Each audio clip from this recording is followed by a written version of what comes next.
Hello and welcome to Leave Your Mark. I'm Scott Livingston, and today I have the pleasure of speaking with Alex Bilodeau. Alex is currently a CA working for KPMG in Montreal. Before starting his career in the financial world, Alex was a mogul skier and was Canada's first gold medalist on home soil at the Vancouver Olympic Games, and repeated his achievement, becoming a double gold medalist at the Sochi Games. He had an exceptionally successful athletic career and has now transcended his career into a life of business and finance. He is also quite involved in numerous charitable endeavors and gives back to his local community in Canada. I had the privilege of working with Alex for much of his career, and I'm honored to have him on the show today. Welcome, Alex. Thanks, Scotty. Hey. You grew up in the mountains of Quebec, and when you think about your earliest reflections as a kid, what most resonates in your heart about being in the mountains in Quebec and life in the winter and life in Quebec when you're a kid?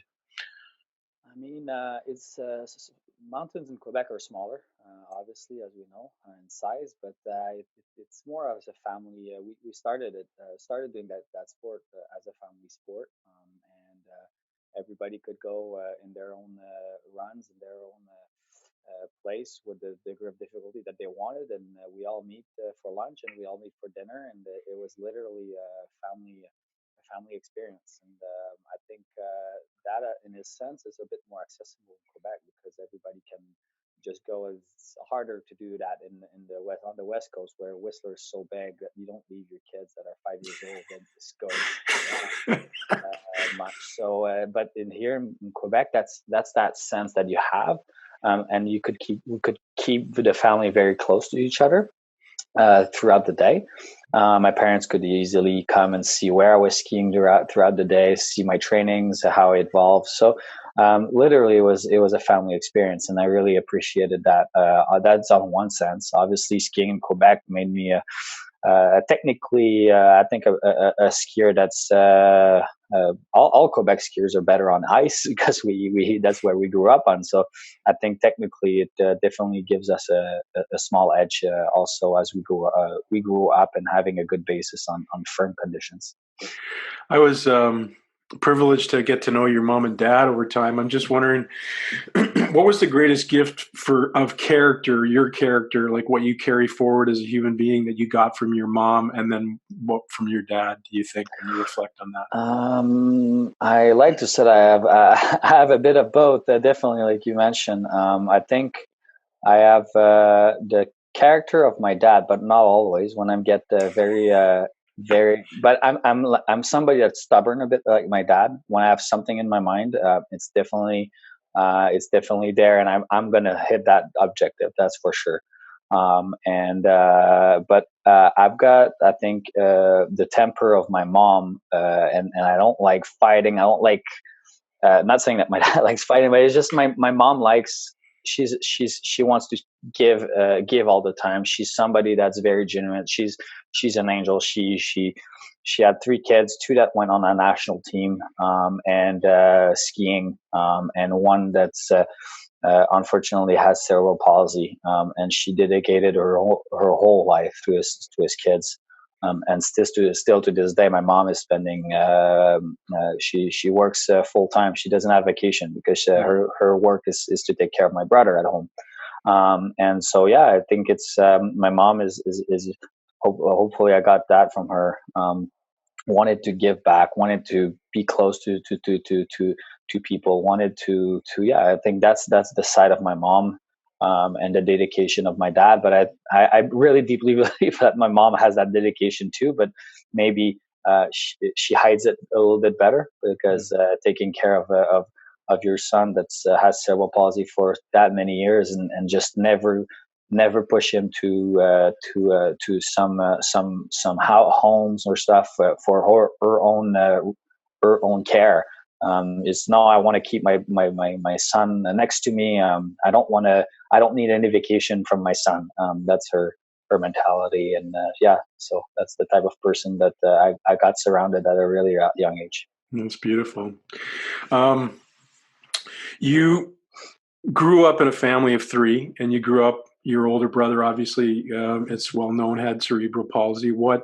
and has it. Fred, I've been lucky enough to meet Fred and spend some time with him through working with you, and he's a great human being. What do we sometimes not see in somebody who has something like that? That's really his character, and him as a human being, as your brother. Like, sometimes that gets missed when somebody has that kind of disease. We don't Yeah. understand it. I know you know and love your brother. What is really something cool about your brother that you I really think what my brother brought me a lot, but I think what's really significant for me is that my brother is his way of reacting, his way of actually grasping any opportunity, whether it's small or it's big. My brother has dream, like we all do have dreams. We have objectives for ourselves, for kids, for people around us. We do want things, and we do work for to accomplish some things. But my brother could have dreams like having a family, having a job, but those are not realistic to him. I mean, he's totally aware of that. Not only that, but he's whatever it is, he just finds opportunities in whatever surrounds himself with. He make the best out of it. One day he was a really good skier back then. Unfortunately, cerebral palsy was where his physical abilities decreased because of cerebral palsy, and his feet got too crooked, so he couldn't get in his ski boots anymore. And so he stopped skiing, and he started painting because he wanted a new passion. And he finds opportunity wherever he goes. And I'll always remember that story. Actually, I was in 2006 Olympic, my first Olympic experience. I finished the 11th. It was kind of a deception for me. I was ranked second in the world that day at the Olympics, so I was expected to actually make a medal there. But a year prior to that, I had a really crazy progression, and you were part of that progression, Scott. A year prior to the Olympics, I was kind of probably ranked 200 in the world, and at the Olympics, a few months later, I was ranked second in the world. So obviously, expectation changed drastically throughout that period. I got to the Olympics. I didn't have the result that I wanted, and I finished the 11th. I was devastated. That's what, for the first time, where I understood what the Olympics were all about. And I was devastated. And for me, the world stopped turning. Like everything was down. Like I couldn't grasp the idea that there's no tomorrow. There's no next week. I need to wait 4 more years to have another have another shot, which is only 23 seconds. And you realize that whatever like what if all those what if thoughts? What if I get injured a week prior to the Olympics? In the next one, I'm going to wait 8 years. What if I I screw up a little mistake? I'm going to be seen by all Canadian as kind of somebody that chokes on the big moments. And Alex Bilodeau, he had 2 Olympic shots and he couldn't grasp a medal. He can't really perform under pressure. But when you think about it, 2 Olympic experience for me is less than 23 seconds. It's less than a minute of my life. It's less than 50 seconds. So it's less than a minute. So it's kind of I couldn't take that hit in 2006 right after the game. So I was crying in the corner. And that evening, I when I saw my brother after the event, I went for dinner with the family, and my brother looked at me. He's like, first time he saw me, he's like almost running to me, and he's like, Alex, congratulations! I wanted to he jumped in my arms, and I'm like, Fred, did you go to the restroom while I was skiing down, and Mom told you I won the Olympics or what? Like, did you watch it?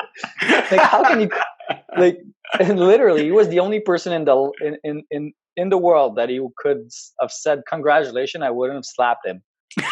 But at that point, he looked at me. He says, "No, Alex." And I literally, still to this day, I don't understand how these words came out of somebody with cerebral palsy. But that's how deep my brother is, and his understanding of life.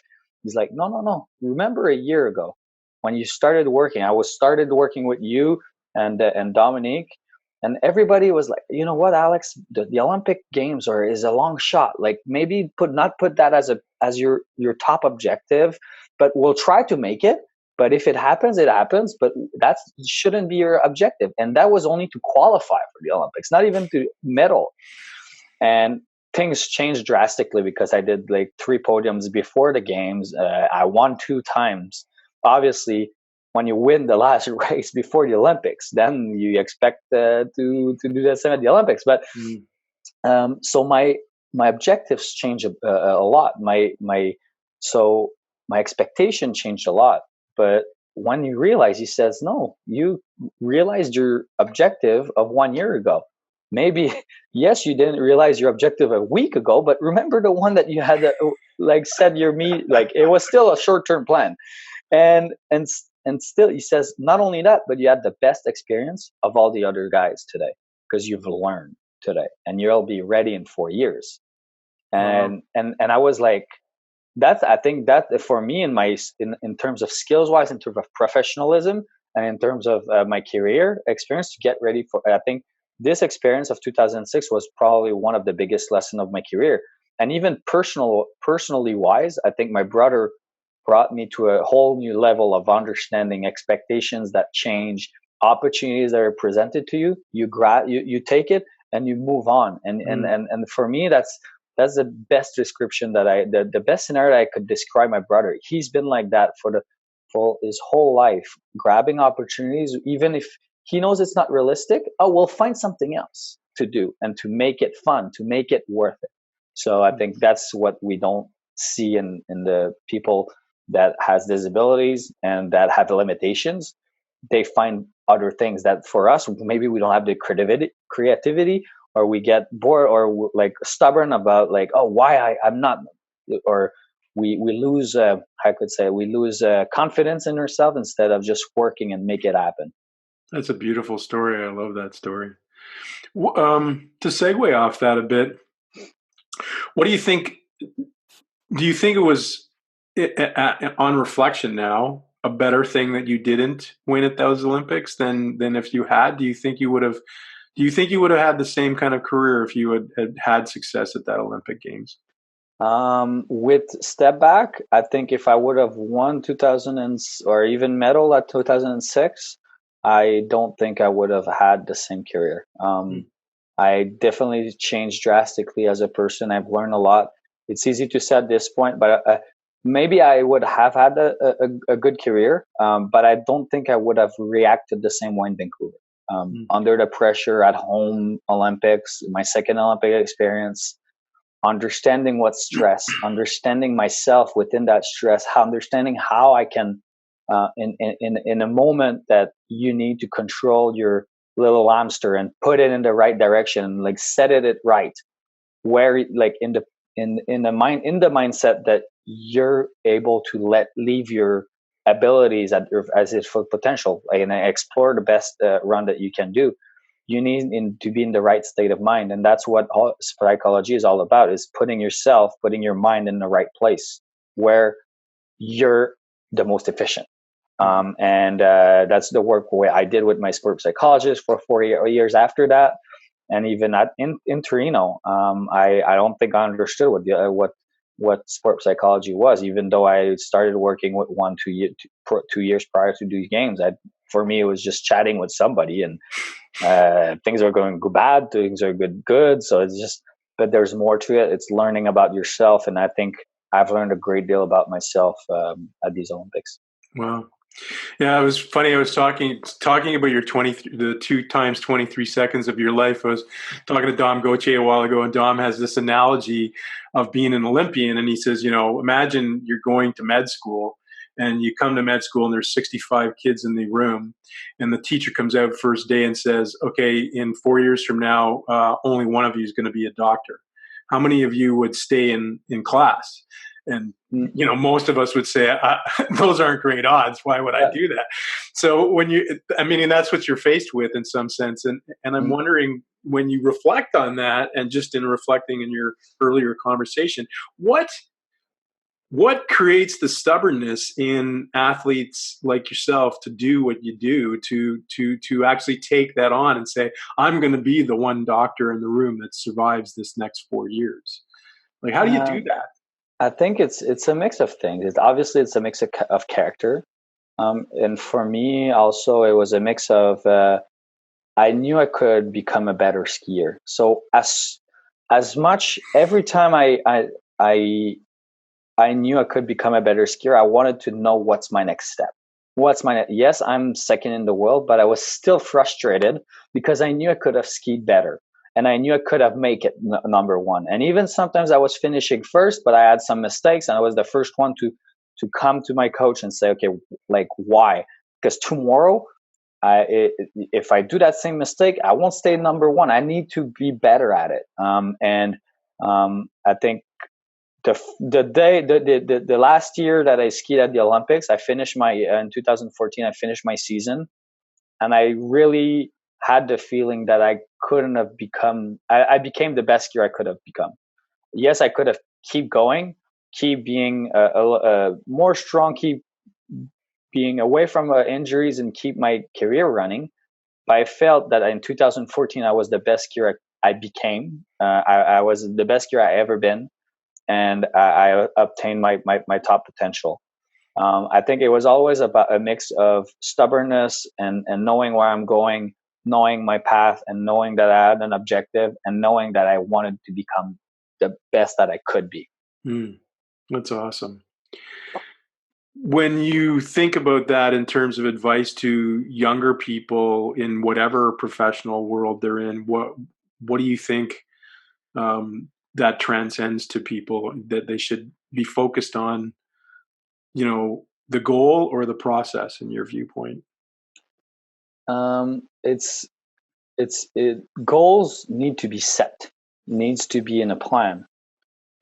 And then you create the process and you focus on each step of that process.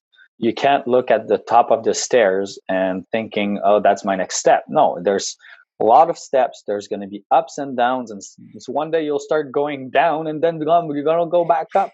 So and I remember a sports psychologist told me one day, like, you can't eat an elephant in one bite. Like yes, it's a little bit big, might take you a few years, but let's start. Let's start with a leg. Like it's like, where do you start? You need to have people around you. And I always seen an athlete as an entrepreneur. You do have a plan, and you do have an objective. You start creating your plan, and where your plan is weak, that's where you surround yourself with the right people around you to make sure that plan is stronger and stronger, and that it's gonna lead you with the fewer, if I could say, detours, but there's going to be bumps on the road. And I think it's the most not all entrepreneurs. Nobody can pretend to create an enterprise or create a business alone. They for sure had people around them. If Scotty, you started your many businesses, and you might not have, you're a super brain in terms of physiology, in terms of training, you might not be the most brain in terms of finance. You might not be in terms of marketing, so you needed people to surround yourself with those things that complete your skills wise to make it the best successful business story you can. So an athlete life, an athlete process is, I believe, the same thing, same way. You need to surround yourself with the best people that fits with your mentality, that fits into your path, that will build that foundation and that process. What did being a big brother to Bea mean to you? Oh, I mean, Bea is she's my little sweetheart. She's obviously, she was super talented. And I looked at her like, oh my God, I wish I got that talent. But I mean, it was always ups and downs. It's like the same story as any brother and sister. And Beatrice, unfortunately for her, on sometimes she was fortunate to be the brother of. And on other times it was harder for her, obviously. Always everybody talks about your brother. But she had other opportunities, and she had harder times. If what I mean, with ifs, we don't know what if would have been for Beatrice without me in front of her. But it's part of life, and I think she did she did the best she could in terms of in terms of pushing her career, pushing her limits. And unfortunately, she wasn't fortunate like me to stay away from injuries at an early stage in her career. And she had a few bumps on the road, which made it harder. But now I'm so proud of her. She decided to retire and move on to another professional career, which is she's in law. Now she's a law practitioner in Montreal, in a big firm, and she's having a really good career in front of her. So I'm really, really proud of her. She made really good choices, and she could have tried and been stubborn and tried in terms of skiing, but she had limits in terms of injuries. So, but I'm a really proud brother to see her become a lawyer before I became an accountant.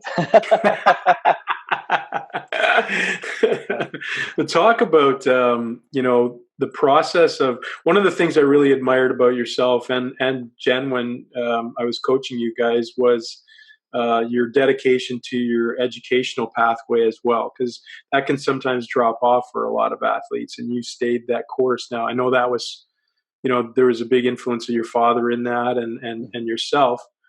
How hard was that, and at the same time, how important was that to you?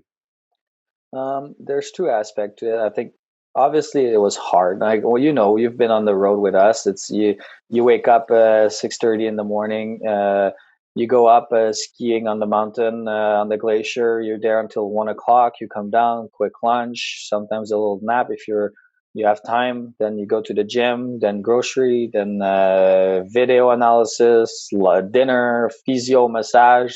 By the time it's like 9 o'clock, obviously it's easier to open Netflix in your bed. And on day offs, you do have time too. You work 3 days on, 1 day off all the time, so you do have time. But it's obviously it's harder to open books and open and. But I always seen it. Two things. First is I think my parents put that in my mind that I wanted that I was going to be proud to have another career, to define myself not only as Alex the skier, but Alex that did something else after that. Alex had that a new career, that Alex went and got a new career or got new objectives in something else and got good at it.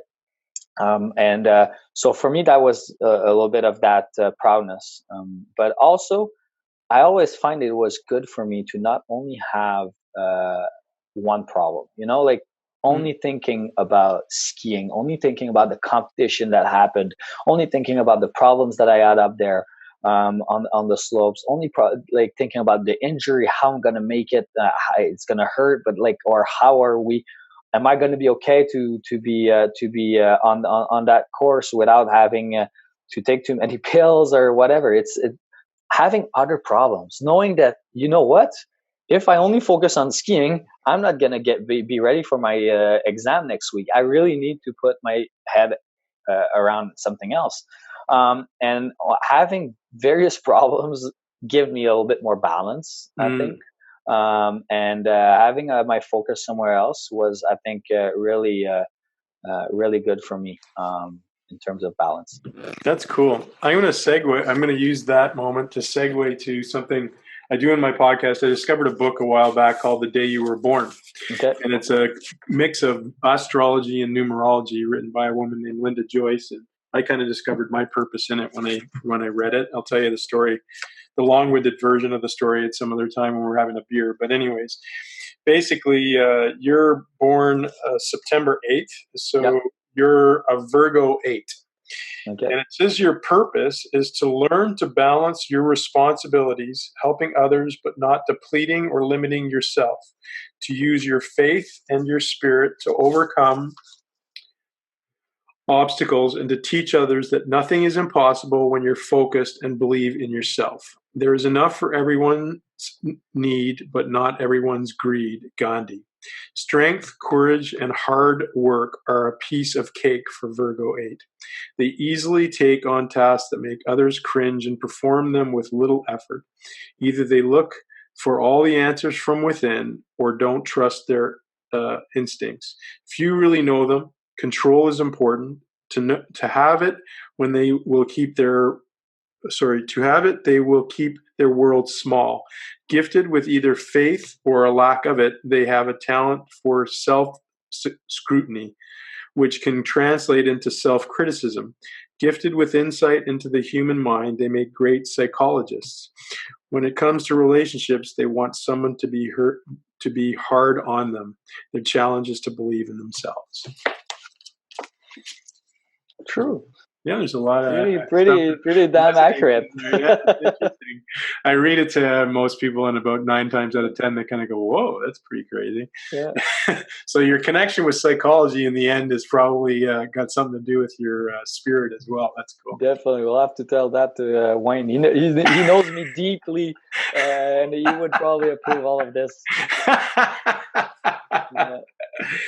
I told you I didn't want to spend a lot of time on all the ski stuff, but I would be remiss if I didn't ask you a couple questions about, the two experiences.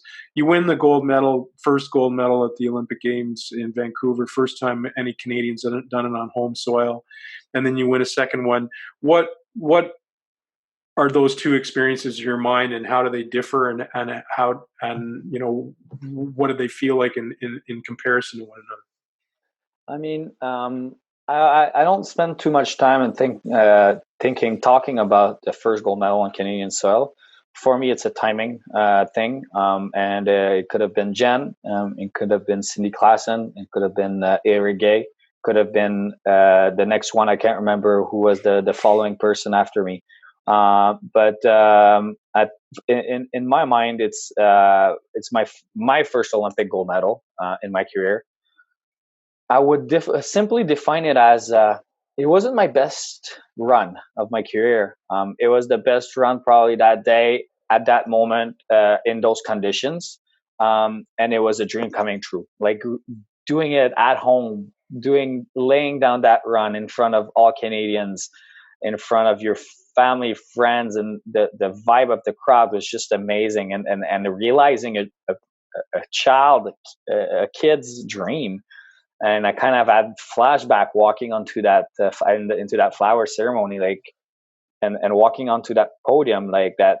Oh my God! I had flashback of Jean-Luc winning the Olympics in Lillehammer in '94, and I'm like, it's me. I can't believe it. It's like I'm actually not dreaming or what? And so I lived Vancouver a little bit that way, but Sochi, for me, as you know, Sochi was probably, or the 4 last year of my career were probably some of the most challenging years. A lot of things happened. I was challenged. I took a year off, which put myself in thoughts many times, but it was definitely a good step back. And we made and you and the team made sure that I became a better athlete first, before I was a better skier. And I focused a little bit more on my studies also, but it was the challenge also because of the rules in my sport changed throughout my year off. Instead of having one final, it became 2 finals, 3 finals at the Olympics, final runs, which is kind of adding 3 periods to a hockey game. So it's definitely plays with your strategy there.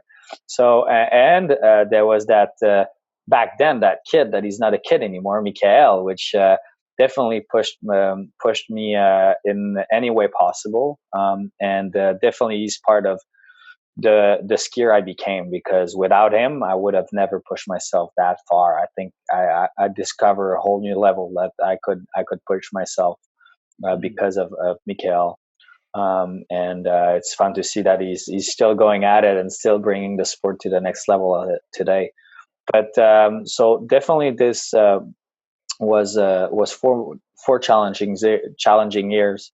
But to come back to your question, Sochi for me was just I had the last goal that I wanted. It was not only not to defend my medal, it was to actually go out there and lay down the best performance I could. And I knew that if I was laying down the best performance I could, maybe one other guy in the world could beat me, and it was Mick.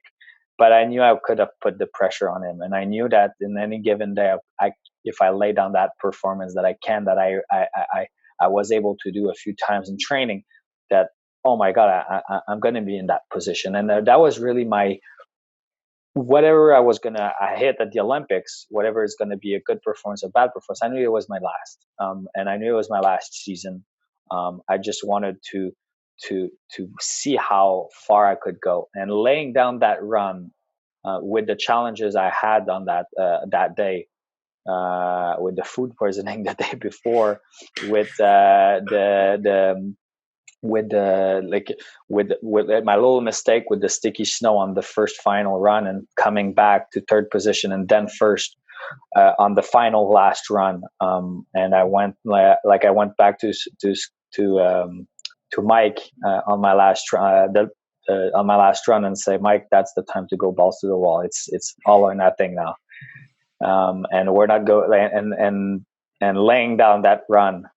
And when we do training throughout the whole week, because we often have a few days of training on that slope before the Olympics, and we always test how fast can we go on that ski hill, how even with straight jumps, like what is the physical limit of that slope.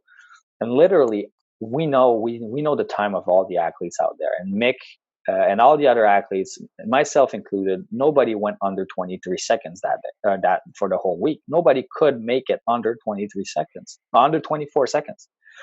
And literally on my final run, I just went down, had almost a perfect run that I crossed the finish line. I'm like, oh my God, I can't recall any mistakes coming down. And I'm like thinking as I'm crossing that finish line, if there's one thing the judge will get me is I think I felt slow. But then I turn around and I look at the time, 23:60 or 23:80 something. I'm like, what? I'm under 24 seconds. I tried to do that in doing straight jumps and I couldn't. And nobody could do that this week. And definitely this moment, knowing that I performed that run with that time at that moment was probably the proudest moment of my career. Wow. Before I knew, Mikael was still up there, and I didn't even knew. I just, in my mind, it was just mission accomplished.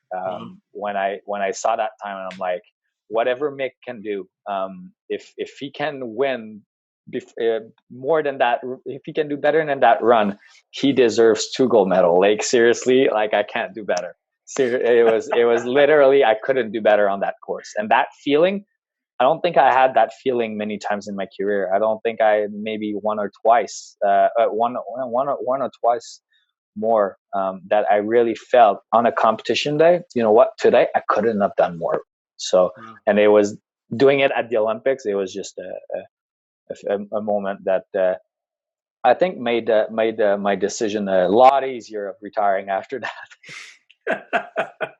I believe, as I remember, Mick ran last. What was you're standing at the bottom. Do you watch the whole run? And if you watched the whole run, what was going on in your mind while you were watching that run? When did you know you won?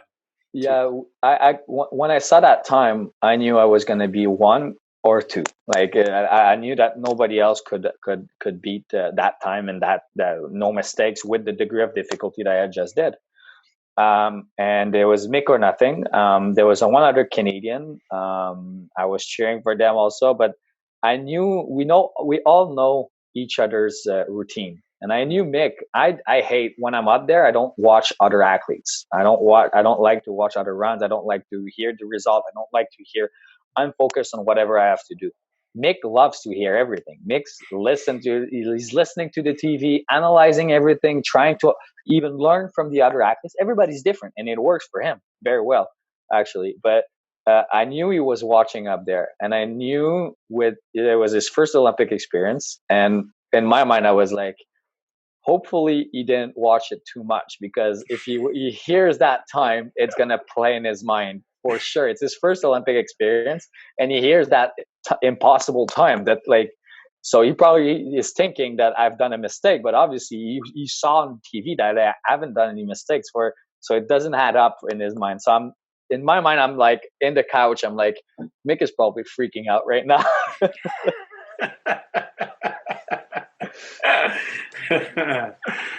And then the gold medalist won. Good on you. So that was a cool experience to watch you do those two things and be a part of it. So you make that decision. When did you really make the decision to retire? Was it you knew that when it was done, you were done, and or did it take you a little while to really think it My real process of thinking through? when I was going to, I thought retiring after Vancouver, and I actually did a bet with Jennifer Al that I wasn't going to go to the next Olympics. But after Vancouver, I decided to do one more season and think about it. And then the following season, I decided to retire to take a year off. But before that year off, I my analysis of deciding retiring or not was, uh, will I have any regrets? And I always do my analysis that way of not having any regrets in life.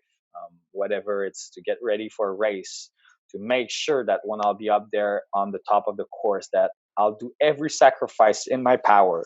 That if shit happens or if things doesn't go my way, is I won't have any regrets because I knew I did my homework. So I knew I did the best I could.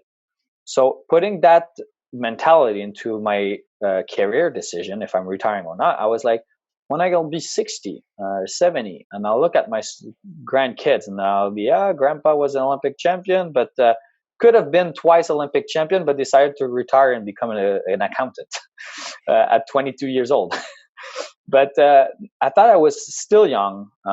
Obviously, there's the pros and cons of putting work experience in my new career, professional career in finance, aside to pursue a goal, which is to go back to the Olympics and try to be a better skier and try to win another Olympic gold medal. And there's that risk of not things happening the way I want, because of injury, because of performance, because of many other things that could happen in those 4 years. So I'm gambling 4 years of experience for maybe no result. But in my mind, I was still 22 years old. 26 wasn't that bad if to turn around. But I knew that at 26, putting 4 more years of experience aside to go for another, it doesn't worth the risk of going for 4 more years, and probably not having another gold medal.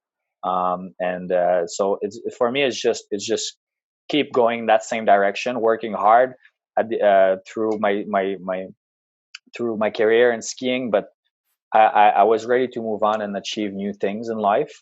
So it was always a pros and cons of my future career and my actual career as an athlete. So you finish your career, great career that it was, and you decide to become a CA, and you do it.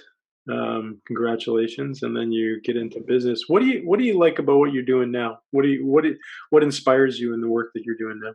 Now I work in transactional services, so we do financial due diligence, corporate finance for the buy side or sell side of a transaction.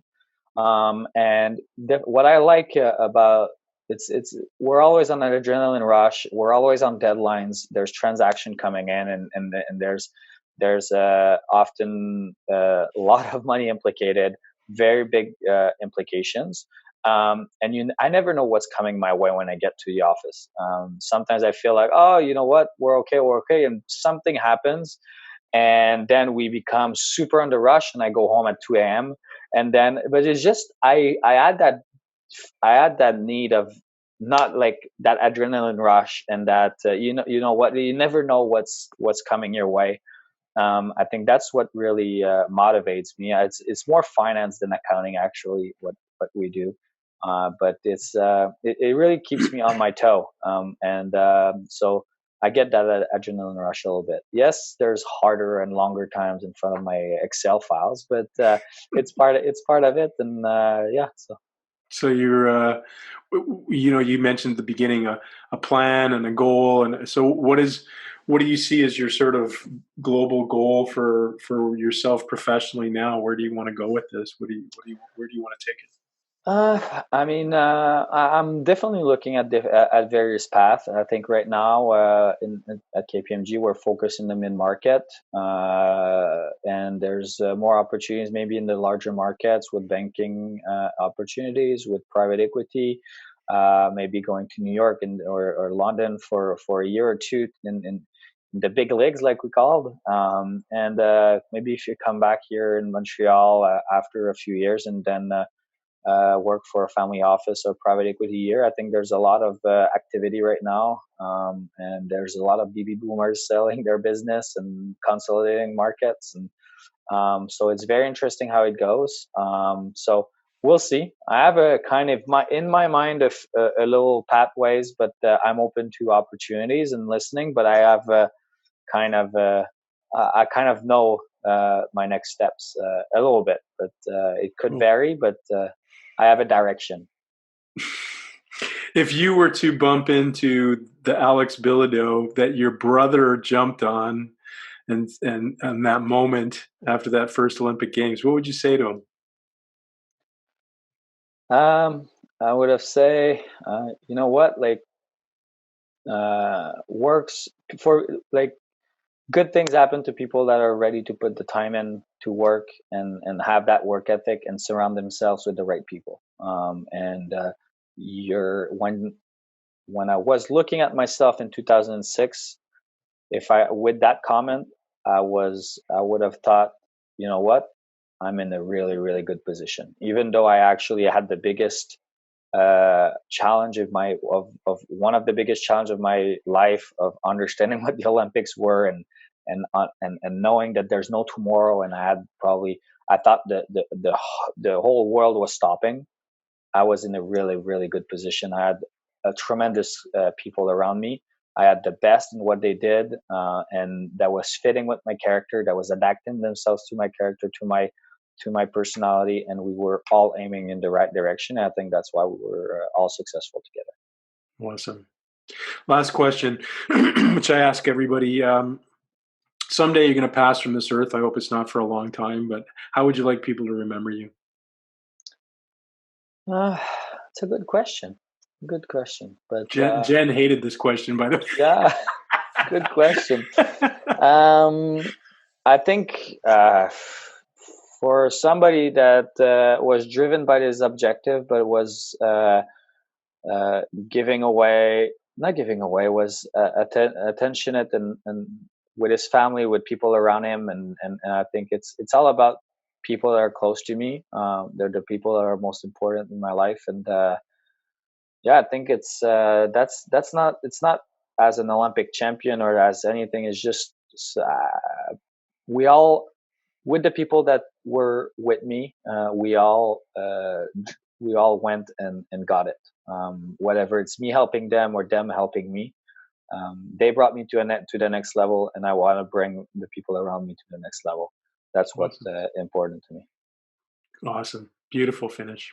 Thanks, buddy. Thanks for taking the time. It's really good to chat with you again. And selfishly, part of doing this podcast is I get to carve out 45 minutes to an hour with people that I enjoy talking to. It was good to see you. It's always fun to see you, and hopefully we'll see you soon when I come around in Toronto. All right, buddy. Be good. Take care. Bye-bye.